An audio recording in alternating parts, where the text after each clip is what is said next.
starting with 76, clip number 76. Okay, thanks. Roughly 18, 25, 23 is the time code. So all the earlier times till some point have a prefix of 17, and then it swapped over to 18. Okay.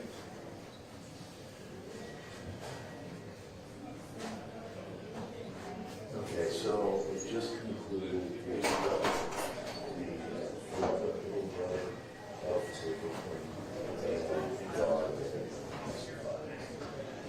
and now I think from the defendant, and there's going to be legal argument and sentencing, so it's going to be stopped. So, you see what's up?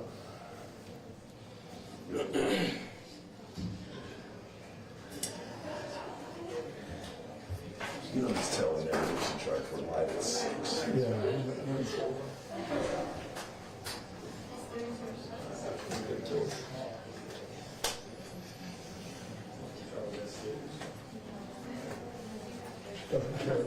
She doesn't care about a T until she cares about a T.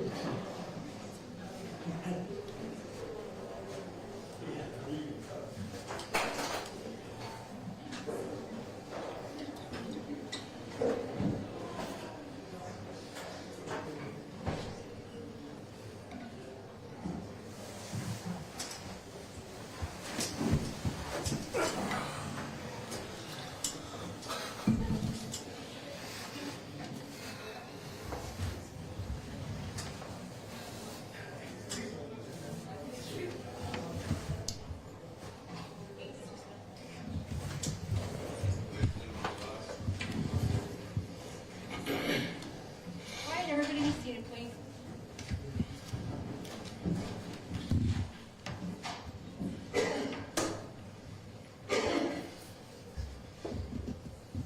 Just waiting on the defendant. Morning.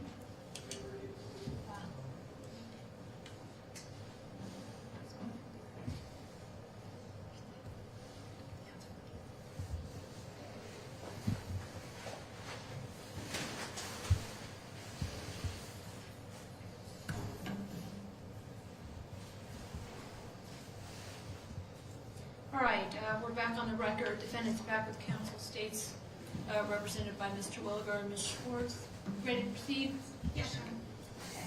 All right, so at this point you're asking to put your client on, so you're sort of reopening, I guess. Not reopening, Your Honor, not for evidentiary purposes, just for her to give a statement prior to Okay. sentencing an unsworn allocution. All right, so you don't want her sworn in. No. Okay. And where would you like to hear? If she wants to step to the podium.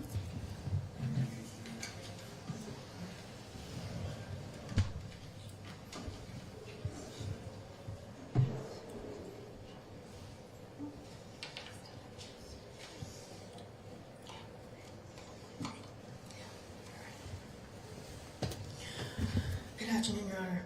Excuse me. I've been battling a little bit of a cold this week. I lost my voice.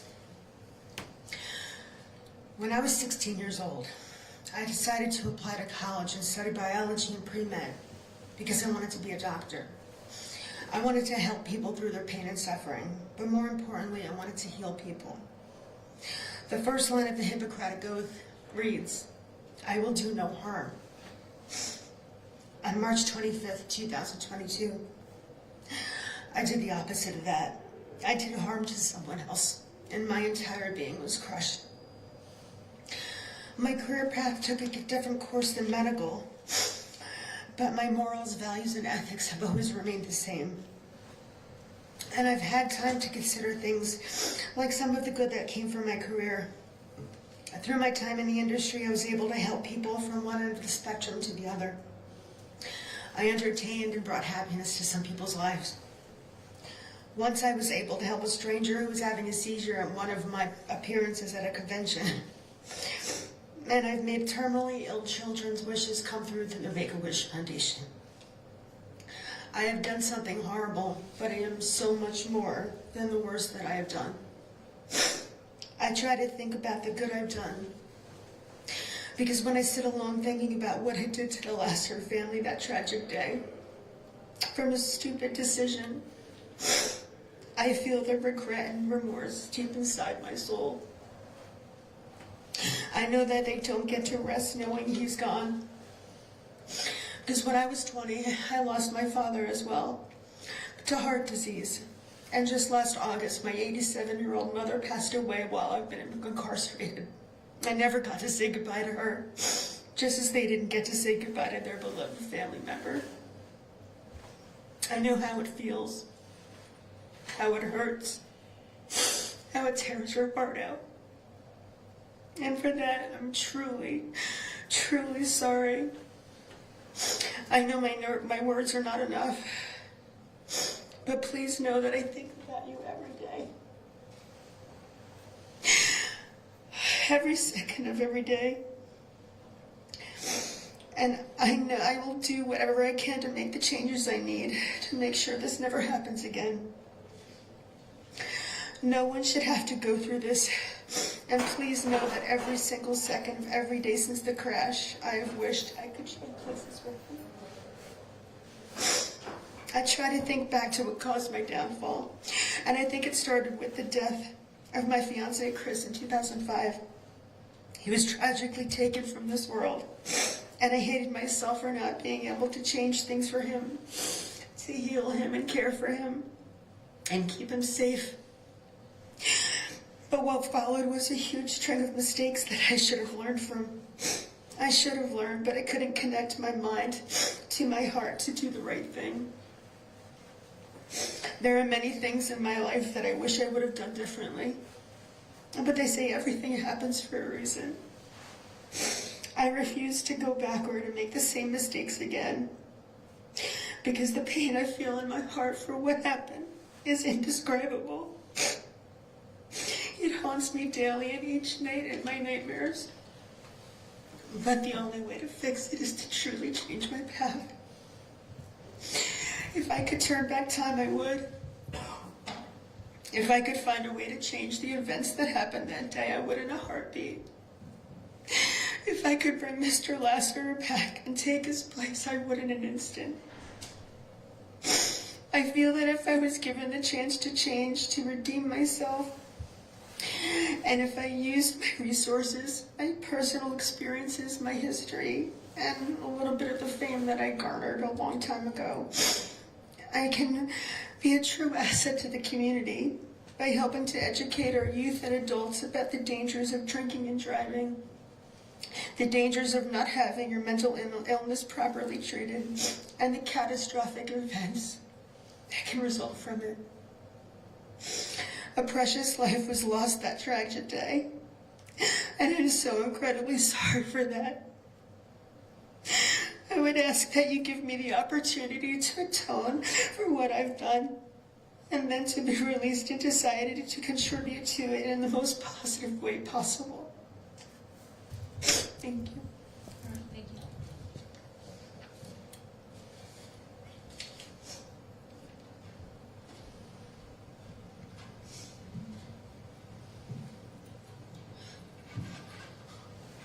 All right, since our presentation started with the defense, we're closing, let's go ahead and start with the defense.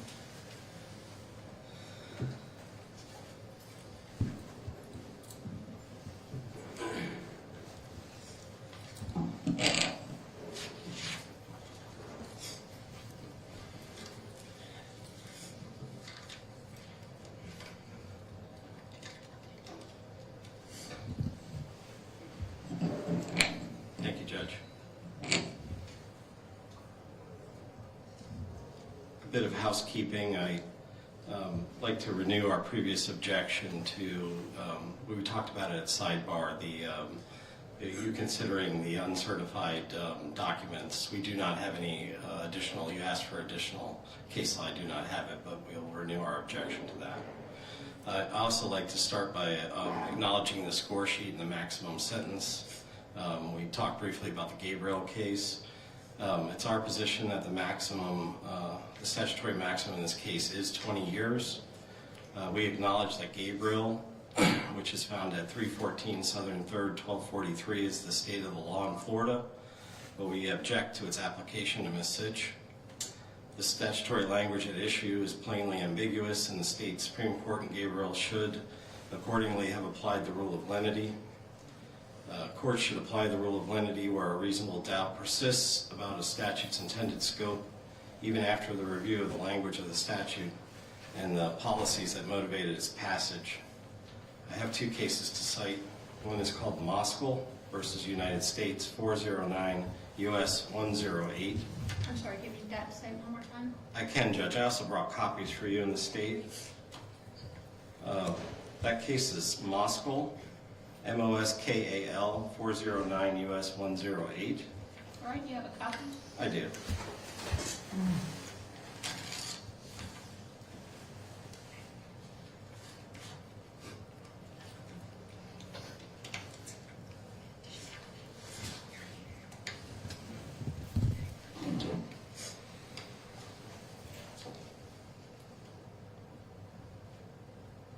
Second case is called Batchelder, Batchelder, 442 U.S. 114.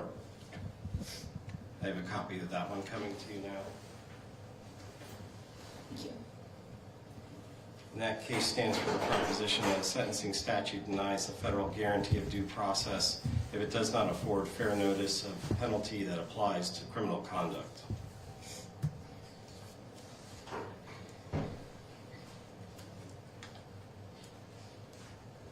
That concludes my presentation on the Gabriel issue, Judge, but I'll give you time to read if you'd like. All right, yeah, just give me just a moment.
Evelyn, what is the ambiguity that you're claiming Gabriel provides?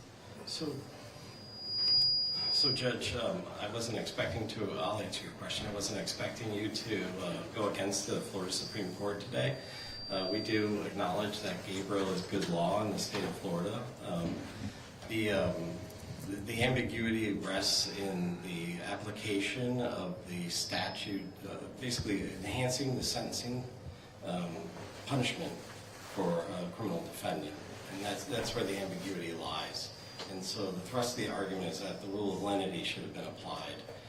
And this is an argument at the appellate level. Well, let me stop you for a minute. The case law says that should be applied if something is ambiguous. Yes. So my question is, what about Gabriel is ambiguous?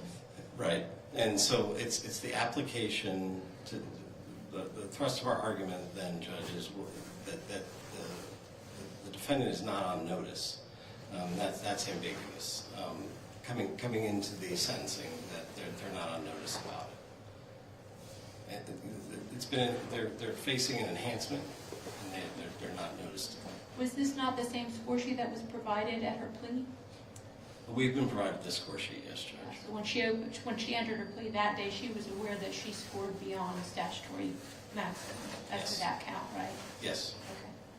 All right. And I'm not arguing with you. I'm just trying to clarify exactly where our lines are in this argument. It's a policy argument, Judge, that we have about the Gabriel case. Okay. Fair enough. All right. Thank you. Go ahead. Okay. All right. So now turning to the sentencing, Judge, what we've heard all day today is a tragedy. Nothing that we've presented or said is meant to take away from the life of Mr. Lassiter. We're truly sorry for the loss this family has suffered. What we have offered today is not an excuse or justification. We are aware, Tammy is aware, that she's here today to be punished. She takes responsibility, and that's why she has pled to these charges. Instead, our effort today, what we offer is the full picture of a person who's before you to be sentenced. Because it's our belief that each of us is more than the worst thing that we have done. So, how did we arrive at the courtroom today? As we've heard, Tammy was a little girl raised by alcoholic parents, and she had this desire to be loved. And she did well enough academically in high school to be accepted to the University of Tennessee, and her goal was to be a doctor. She never did make it to medical school, though, because her boyfriend, Chris Candido, was rising in the ranks of the wrestling entertainment, and Tammy was set on following him. So she did. Fortunately for her, she was catapulted into the wrestling business, where she too did well. And while she did have successes during this time, it did not come without a cost to her. This is a rough business that resulted in significant physical and emotional trauma to her. And this wrestling lifestyle fueled her alcoholism, which she clearly struggles with. This relationship with Chris began when she was in high school, and it lasted 16 years, as you've heard. He suddenly died in 2005 of a blood clot. The death of Chris Candido was the watershed event of her life, one that she was ultimately unable to pull out of. But why? We now know why. It turns out that it was more than a need to be loved that's driving her. We've heard from Dr. Fabian, Dr. Danziger, and they've answered that for us. She also suffers from mental illness. It's a mental illness that was misdiagnosed, and what followed was a pattern of improper medical treatment for her entire life. She was misdiagnosed. She was prescribed antidepressants rather than the medication for bipolar disorder, which she needed, and that caused a worsening of her symptoms. Compounded by this misdiagnosed mental illness, she was also trapped in this continuing cycle of domestic violence. So she goes through this series of relationships where she's abused, beaten down, and then continues this pattern that we've heard about. which basically goes from the time in 2005 when she leaves this relationship she had with Chris Candido until ultimately the arrest in this case. Tammy has done wrong in her life, but she's also positively impacted people throughout the world. You read in the letters about, and she's told you herself about her charity work, her work with the Make-A-Wish Foundation. You've read that she is a supportive and loving friend. She cares for her friends. She cares for her friends' families and her children as well. She didn't choose to be born to alcoholic parents. She didn't choose to have mental illness. And she certainly didn't choose to be misdiagnosed and given the wrong treatment plan. These are not excuses. These are not justifications, but it's how we ended up here today. So we're at a pivotal moment, and we urge you to consider the downward departure grounds listed in Florida Statute 921-0026D. The defendant requires specialized treatment for a mental disorder that's unrelated to substance abuse or addiction, and the defendant is amenable to treatment. There's ample evidence that she suffers from a mental disorder that's unrelated to substance abuse, and she is amenable to treatment. Those mental disorders, as you've heard, are bipolar disorder, borderline personality disorder, and post-traumatic stress disorder. And they require not only medication, but also intensive therapy. We've also presented testimony regarding her substance abuse disorder, and this is separate from her other diagnoses. And we would ask that the court consider this as general mitigation, since this does not constitute a basis for a downward departure. Now, if the court is not persuaded to grant a downward departure, the options are: Tammy can be thrown away without treatment for the next 2 decades, or the court can find the appropriate mix of punishment and rehabilitation that Tammy needs. So what's the best for Tammy? Or maybe the better question is, what's the best for society? In this case, we have a clear path for mental health rehabilitation. Dr. Danziger set it out very well, so did Dr. Fabian. Proper bipolar medication, counseling, treatment, and proper monitoring. She will be released someday. She will be our neighbor, our coworker. She will be a citizen in this community again. She can either be released with a solid plan to fix both her mental health issues and her substance abuse issues, or she can be released an even more broken person than she was before she entered prison.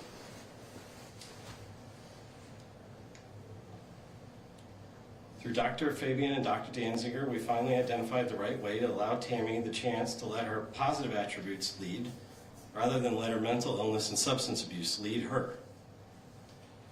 She needs cognitive behavioral therapy, intensive mental health treatment, as well as intensive substance abuse treatment.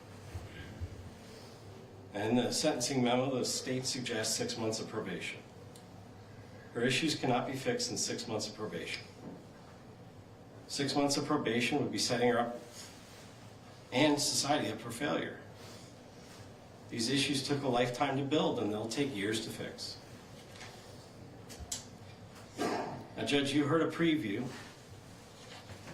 of the testimony of the traffic homicide investigator here today. There were legitimate issues in this case that could have been litigated. Tammy was steadfast in her desire to resolve this case with a plea and avoid putting the family through a trial. It's been said that Tammy is not someone who is responsible.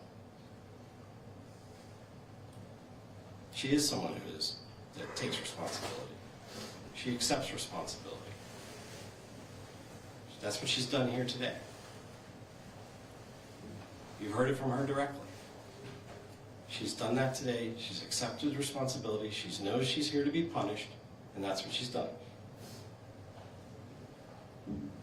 I'm here to remind you that she is more than the worst thing she's ever done.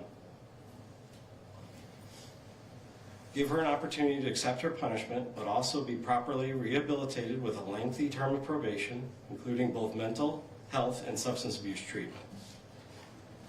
it's what's best for Tammy, but it's also what's best for society. Thank you, Judge. All right, thank you. Stay.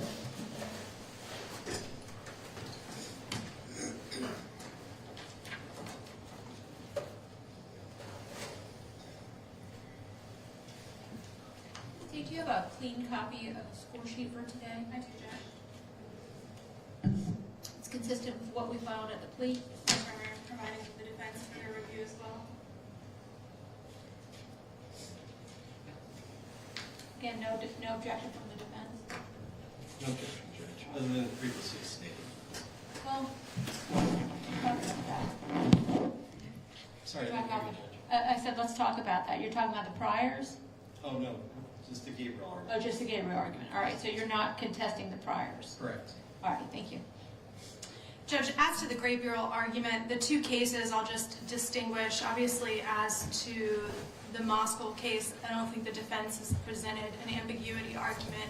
As to Gabriel, if anything, the Florida Supreme Court has delineated the conflict between the second and the fifth in great detail. That, in fact, is the case that is cited on the current score sheet that is submitted in every single case that occurs with a plea or a sentencing in the state of Florida at this point.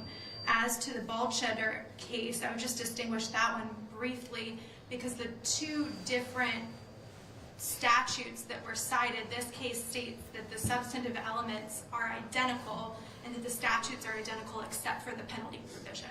Obviously, that's not what we have here. It is not two identical statutes before the court for sentencing that only deviate in a sentencing portion. It appears those statutes have been changed because there's flags all over their sites. Yes, Your Honor.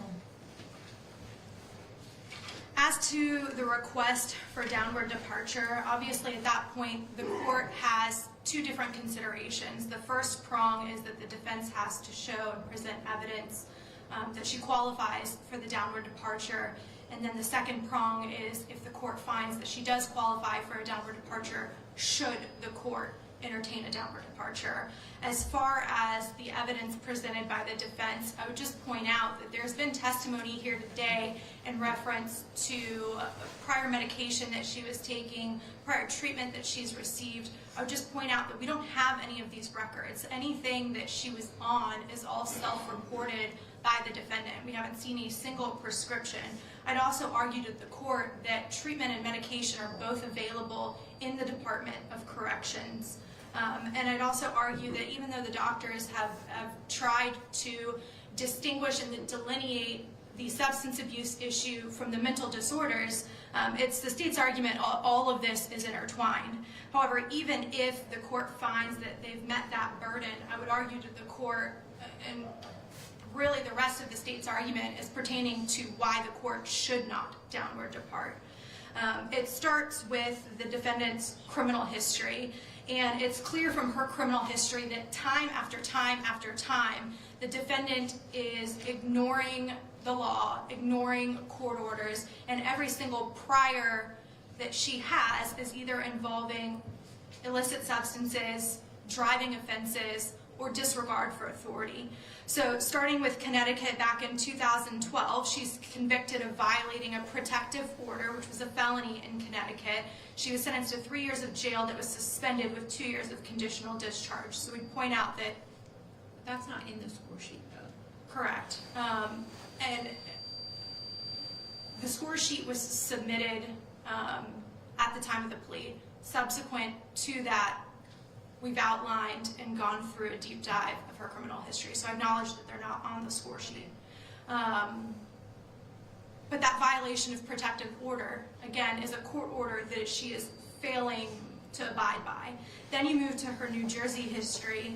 In 2005, she's adjudicated guilty of possession of certain prescription drugs. Again, in 2005, she's adjudicated guilty of wandering and prowling to obtain a controlled substance. In January of 2008, she completed a pretrial intervention for charges of theft by unlawful taking and obtaining a controlled dangerous substance by fraud. And then in 2021, a felony resisting arrest using means to create a substantial risk of causing physical injury to the public servant or another. You then move on to her Pennsylvania history, which the state's going to argue that this is the biggest issue. You've got 3 DUIs in a span of 21 days. The first one is May 30th of 2015. She's charged with a slew of offenses, including DUI, driving while operating privileges suspended or revoked, careless driving. In that probable cause affidavit, her blood alcohol content is a .253. This is an actual conviction? Yes, pursuant to the plea, she pleads only to the DUI. The information cites all the others, but she's convicted of the DUI with a .253. She ends up pleading to the next 2 offenses that I'm going to talk to and subsequently violates the probation on all 3 of them. But the next one happens just 2 days later on June 1st of 2015. Again, she's charged by information with a slew of offenses: DUI, driving while operating privileges suspended or revoked, driving without a license, driving on roadways laned for traffic, driving vehicle at safe speed, and reckless driving. According to that probable cause affidavit, her blood alcohol content is a .30. And again, she pleads to just the 1 count of DUI and 1 count of blood alcohol content .20 or greater. The rest of those charges are dismissed, and she violates that probation that she's placed on. I have a quick question, I'm sorry.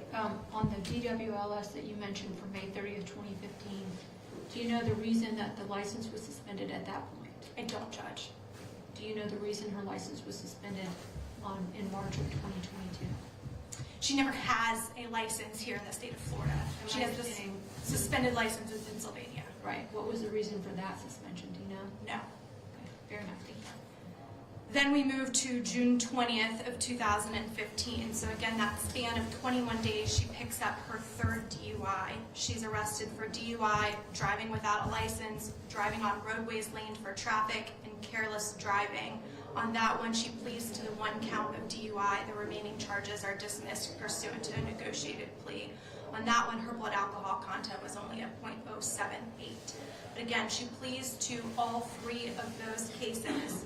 And then in October of 2016, she violates the probation on all 3. Ultimately, in February of 2017, she enters a plea in which her probation's revoked, and she's resentenced to prison in the state of Pennsylvania. January of 2017, also in Pennsylvania, she pled guilty to driving without a license. So after these 3 DUIs, she's still continuing to drive and is convicted of that charge. Then we move to the facts of this case. Again, as mentioned, she's charged with that driving without a license causing death. She has never had a license in the state of Florida. That has not stopped her from driving. And then you move into what the state believes are the aggravating factors of this specific set of facts. You've got a driving pattern leading up to the crash. You heard from Mr. Havner that about half a mile prior, she almost causes another crash. There are 2 different cars that have to take evasive action to avoid being in a crash with them. She runs a red light, and then half a mile later, she rear ends Mr. Laster, who forces his vehicle into a 3rd SUV, and ultimately he passes on scene. That crash occurs at approximately 8:21 p.m. In that front passenger seat, there is an open bottle of Grey Goose vodka, and then you have the admissions to Ormond Beach Police Department, in which she tells them, "I don't even remember the crash. What I do remember is making leftover burritos in my kitchen." She remembers drinking vodka. She doesn't know how much. She tells them that vodka is her go-to, her drink of choice, and that she recalls leaving the house in search of diet iced tea, maybe a trip to Wawa and a 7-Eleven on the beach side. And then you have what the state's going to argue to the court is what makes this case so scary and comparable to 7 years prior, in which she's continuing to drive on such a high and elevated BAC. That medical blood draw happens just an hour after the crash, when it's converted by FDLE between a .32 and a .36, just under an hour after the crash. Then you have the legal blood draw around 4 hours after the crash, and she's got a .280, and the active, inactive, and active metabolite of cannabis, so the active ingredient and then the inactive and active metabolites. Defense cross-examined Mr. Warner regarding the level of the active ingredient of THC, which was only 1 nanogram at the time, but he said how quickly the cannabis dissipates in the body. And so at the time of the crash, it's the state's position that she would have had impairing abilities to drive in combination with the high level of alcohol. You then move to what the court has to consider here today. As far as sentencing, the court really weighs kind of 3 different avenues when sentencing somebody. You have the rehabilitation component, the punitive component, and then the protection of the community. As far as her rehabilitation, it's been the defense's presentation here today that she has had chances at rehabilitation. She has had chances on probation after the 3 DUIs in a span of 21 days, and she failed at that probation. She has gone to rehab before, both for substance abuse separately as well as seeking mental health treatment, and that has failed. If anything, she has had escalating behavior to the point where all of those priors are involving substance abuse, driving, or disregard for the law. And she has obtained DUI after DUI until, unfortunately, she finally kills somebody. And that leads into the punitive component, because at this point, her actions have created the ultimate consequence. She took another person's life, and that deserves the maximum given her criminal history. You've heard from the victim's family today. You've heard the impact that Fran Laster had on his family. You see the number of people, and I would argue to the court that this is just a small portion of the community that he has touched here locally. And what's so ironic is that he owned recovery houses, and he spent time trying to help people like the defendant, ultimately for one of the people that he tried so desperately to help to kill him. And then we move on to the protection of the community. The defendant today categorized this event as a stupid decision. I would argue to the court that this is by no means a stupid decision. This is not just one decision. This is decision after decision that she has made to continuously disregard the law. She has demonstrated, based on her criminal history and this particular case, that she cannot abide by any conditions set by this court. She will not abide by any conditions set by this court. And so it's the state's position that probation is not appropriate. Obviously, pursuant to the statute, it's required to have a long enough period for her to take a substance abuse class. I would argue that 6 months is the maximum amount needed to do that. But at this point, 3 DUIs does not stop her from getting behind the wheel of a vehicle impaired on drugs and alcohol. Having a license does not stop her from driving impaired. And there is absolutely nothing short of the maximum amount of incarceration that this court can impose that will protect the community. So we would ask for the 25 years DOC followed by 6 months of probation for her to complete the substance abuse course. Is there a 4-year minimum mandatory sentence associated with the DUI? There is, Judge. And maximum fine of $10,000? Yes. In regard to the probationary term, that is so that they can get the alcohol safety education course. Are you asking for any other conditions, like victim awareness, community service hours? I'd ask for all the standard conditions of DUI probation. And then I understand by the statute her driver's license is to be permanently revoked. Yes, Your Honor, which obviously she never had one. And in regard to impoundment and immobilization, then, if you're asking for all the standard conditions, are you asking for those? Yes, Your Honor. Do we have a card that she, I believe it's still in property and evidence at Ormond Beach Police Department. you all know? Yes, it's still, it's not drivable, so it's not operable. We don't need to order it, Judge. Okay. All right. I guess it's been impounded for a very period of time at this point. They'll come, and she'll have the forced course sobriety as the doctors testified to, just having been in custody and moved on. Yes, Your Honor. All right, anything else, Dave? There. All right, in regard to these DUI manslaughter cases, they're particularly difficult in sentencing in criminal court. We see, of course, many sensitive crimes, much unnecessary pain and suffering by victims, but somehow the DUI manslaughter cases seem to be the worst. Nothing that this court says or does today can bring back Mr. Lassiter, and I'm pretty certain that nothing that I say or do, although I wish it could provide some sort of comfort for the family.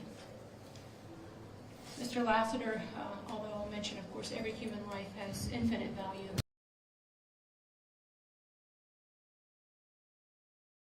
And the testimony that I've heard, there's a very, very positive influence on people around him and tried to help people. So it's always sad to lose a human life, particularly one that's such a light in so many people's lives. This family, of course, will forever have the day before this happened and then the day after. And that line in the sand of delineation for them will be a prominent point in their lives that will be just infinitely sad. In this day and age where we have Uber and Lyft and everything else, all these other taxi services, I do have a difficult time sort of unwrapping why it is that we see DUI manslaughter in such a reckless disregard for human life, which is what a DUI manslaughter represents. In this particular case, the defendant is requesting a downward departure. Their burden of proof would be to show me, by the preponderance of the evidence, that the defendant requires specialized treatment for a mental disorder that is unrelated to substance abuse or addiction, or for a physical disability, and that the defendant is amenable to treatment.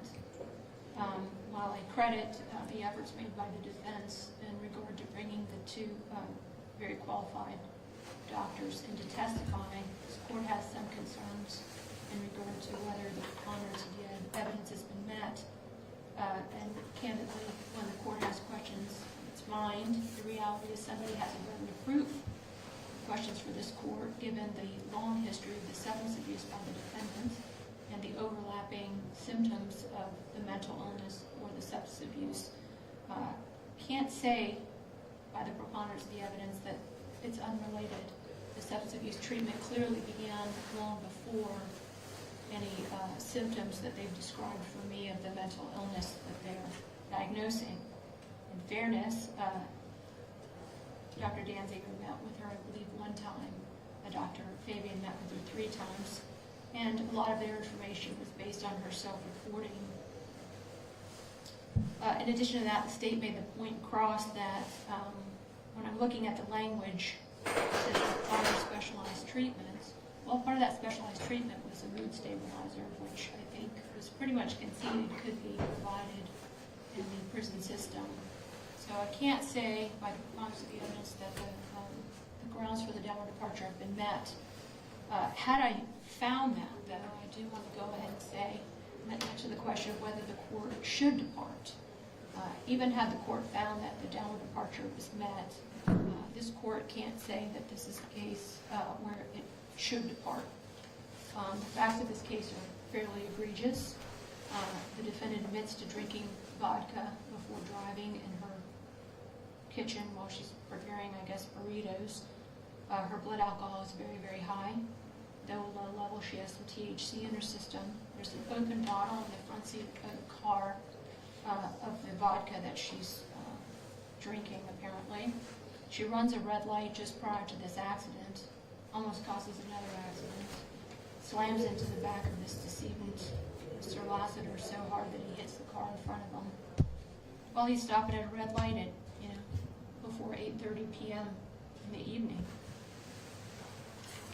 So through no fault of his own, and I can't say that I've seen anything that Mr. Lassiter could have done to prevent this.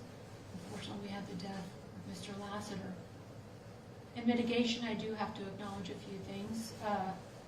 While I don't feel that there are grounds to downward depart, I think there was some evidence of at least some current mental health issues in regard to the defendant and some serious addiction issues.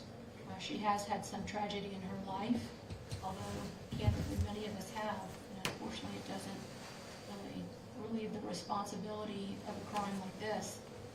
The defendant in this case has entered an open plea. She's taken some responsibility for her actions, and I do credit her for that. In regard to the Gabriel case, and I'm going to go ahead and cite the case for the record. It's a Supreme Court case from the state of Florida. It is cited at 314 7th 3rd 1243. It's a 2021 case, as I said, out of the Supreme Court of Florida. State's arguments in their memorandum of sentencing is that because that's her maximum, that is also her minimum pursuant to the Gabriel case. I don't see any other way that you could read the Gabriel case, and I think, in fairness, the defense has sort of acknowledged that that's pretty much the situation. So, in regards to counts 3, 4, 5, 6, 7, and 8, is that accurate? The misdemeanors pursuant to the negotiations and adjudicate the defendant guilty, sentence her to 364 days concurrent with any other counts in this case, with credit for the 364 days that she's already served. She's actually got more credit than that, but that's a statutory maximum. In regard to count 2, driving under a suspended license, causing death or serious bodily injury, I do note it is an aggravator that she had no valid license, and she's not only choosing to drive, but choosing to drive under the influence. Pursuant to this, and state, not to be nitpicky, but I actually come up with the amount of 10.6625 would be the minimum and the maximum. So just to clarify specifically in calculating, I'm going to adjudicate the defendant guilty, sentence her to 10.6625 years in the Department of Corrections. Her credit is 566 days, so with credit for the 566 days. On count 1, the DUI manslaughter, second-degree felony, I'm going to adjudicate you guilty. I'm going to sentence you consecutively to 7 years in the Department of Corrections to be served after the 10.6625. With, again, credit for, well, she's already gotten credit, I guess, on count 2, so that would already be applied. In regard to the remaining 8 years, I'm going to sentence you to followed by 8 years of probation, the conditions of which are following. Let me see where I put this down. There is a 4-year minimum mandatory to count 1, so the first 4 years of that term will be a minimum mandatory sentence. Conditions will be standard conditions of probation, plus she must have a substance abuse evaluation with any follow-up treatment. She must have the alcohol safety education course. If that overlaps with the substance abuse evaluation, of course, there would only be one required. Victim awareness program, 50 community service hours, $10,000 fine, and her driver's license will be permanently revoked. Otherwise, any standard fines and costs. State is not requesting cost of prosecution, cost of investigation, so I'll not be applying those. All right, does that cover everything? State? And also no information. All right. Any questions, Ms. Sytch? All right. You have 30 days to appeal. That must be in writing with the purpose for it. If you cannot afford counsel, appoint counsel to representative. Yeah, let's do it. All right. May we be appointed for purposes of appeal now? Sure. Can we go ahead and put that? Thank you.